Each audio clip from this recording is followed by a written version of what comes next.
নমস্কার সবাইকে, এক টুকরো বিদেশের আরেকটা ব্লগে আপনাদের সবাইকে স্বাগত। আশা করছি এই গলার আওয়াজটা শুনে আপনারা বুঝতেই পেরে গেছেন দেশ থেকে ফিরেও ভিডিও আপলোড করতে আমার কেন এত দেরি হচ্ছিল। বাড়িতে একদমই বাজারহাট ছিল না। সৈকত গতকালকে গিয়ে কিছু প্রয়োজনীয় জিনিসপত্র কিনে এনেছে। ভিডিওতেই স্যান্ডউইচ বানাতে বানাতে তোমাদের সাথে শেয়ার করি দেশ থেকে ফিরে আমার হয়েছিল কি। প্রথম কিছুদিন তো জেটল্যাগ নিয়েই অস্থির ছিলাম, তারপর গরম থেকে ঠান্ডায় আসার দরুন কোভিড-19-এর মতো একটা ইনফেকশন হলো, যেখানে সারা গায়ে হাত পায়ে ব্যথা, প্রচণ্ড কাশি হতো আর রাত্রিবেলা তো ঘুমাতেই পারতাম না।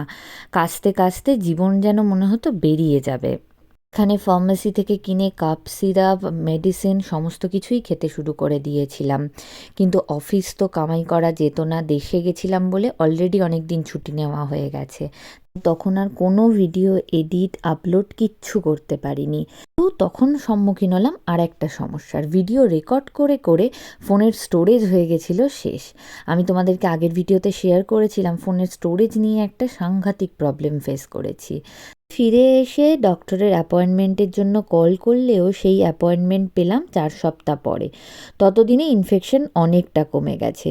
মায়ের বলা টোটকা, অ্যান্টিবায়োটিক, কাপ সিরাপ সব খেয়ে কাশিটা অনেকটা কমে গেছিল আর ইনফেকশনটা থেকেও অনেকটা রিকভার করেছিলাম।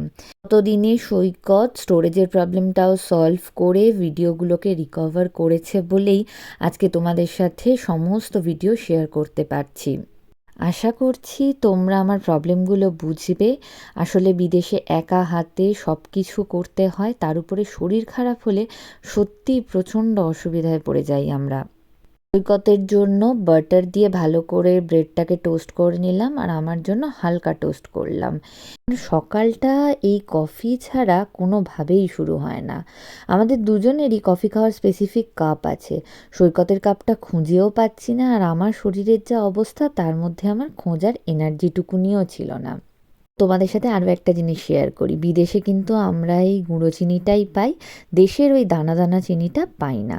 ওই ছোট্ট ভিডিওটায় আমি সব রকম আপডেট তোমাদেরকে দেওয়ার চেষ্টা করলাম। আশা করব তোমরা বুঝে আমার পাশে থাকবে।